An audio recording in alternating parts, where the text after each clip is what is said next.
Hey guys, want to bring you another NFL video documentary review on the NFL Network called Caught in the Draft of 2005, How Low Will Aaron Rodgers Go? And I actually remember this draft like it was yesterday because San Francisco 49ers had the #1 draft pick, and obviously at the time most people didn't know, even between the two quarterbacks, it was either Alex Smith or Aaron Rodgers, and a lot of people thought Aaron Rodgers was going to get picked up by San Francisco 49ers because, well, he played for Cal, he lived in Chico, and so for him to be a California kid and love the 49ers, it was really ironic that the Niners have the #1 pick. It seemed like it was a match made in heaven.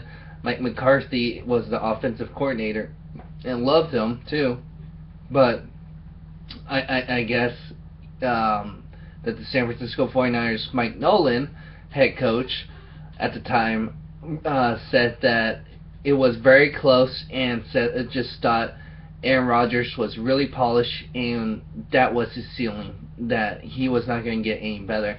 So in the long run, they thought Alex Smith was going to be a better prospect, so that's why they drafted him. And I guess that's where things started going out of control, because from 1 through 23, there was no needs for drafts of a quarterback. So that's what made things interesting. So they talked about the running backs, that 3 of the first 5 picks were running backs. And they were saying John Gruden, at the time of the Tampa Bay Buccaneers head coach, was actually interested in Aaron Rodgers and said, if you're sitting there at number 5, we'll take you. Well, the problem is he wanted Cadillac Williams to build a running game and all that. And the difference at the time was that quarterbacks was making as much as not Tom Brady, but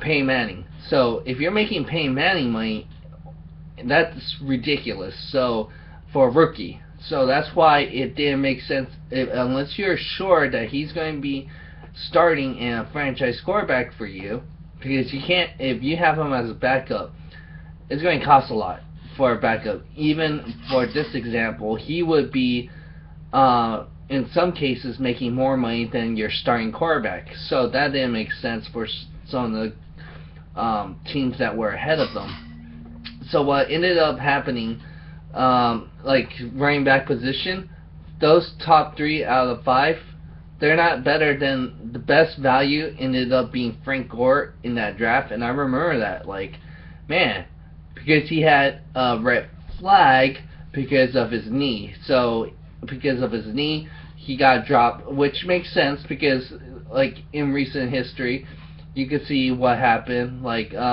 Lattimore. That's a good example. His knee, same thing with Frank Gore, didn't play it down ever. So that makes sense because that's a great value pick.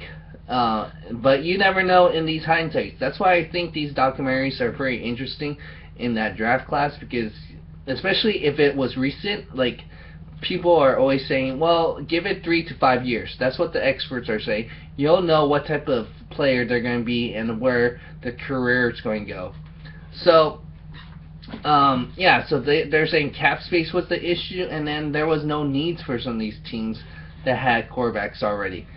So when it was up to the Packers, they weren't sure if they wanted to pick up a quarterback, but what their thing is that they usually draft based on a need and something that will work. So they already had Brett Favre. You got to realize that. And so they knew Aaron Rodgers was not going to be starting right away.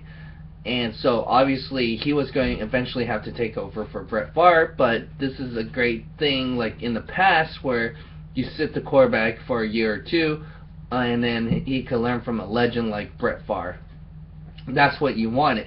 Another thing that they brought up in this documentary that was interesting was the Giants. The year before, they took Eli Manning and traded some of those draft picks to the Chargers. So they were left with only 4 draft picks. But 3 out of the 4 draft picks of that year ended up being big contributors for their 2 Super Bowl run. Corey Webster, Justin Tuck, and Brandon Jacobs. That is a lot of pressure because people were bagging them because 2005 they had a pretty bad year with Eli Manning, and so they had a lot of pressure that the GM could lose his job because he made that decision last year, and then he improved with like that. That's some great value.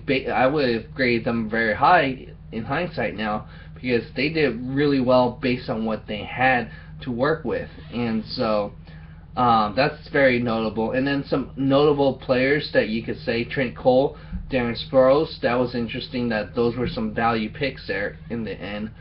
The biggest one that they brought up was Maurice Clarett because he sued the NFL at the time, and then won, and then ended up, I thought, in a good situation. And when I was looking at it, like, hey, he's going with the Denver Broncos, Mike Shanahan, and Mike Shanahan's like the running back whisperer. He can make any running back look great in his system.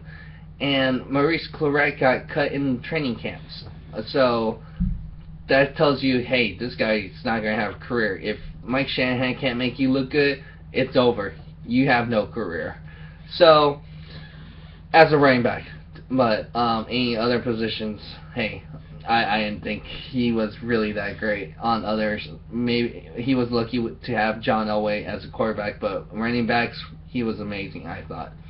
So go ahead and like, share, comment, subscribe of what you thought of the 2005 draft at the time, and how Aaron Rodgers went so far deep. And another thing that I thought was interesting was that San Francisco 49ers was sitting at the beginning of the second round and thought for a second, if he drops that far and gets out of the first round, Aaron Rodgers, that they were contemplating of drafting him and have those two compete against each other.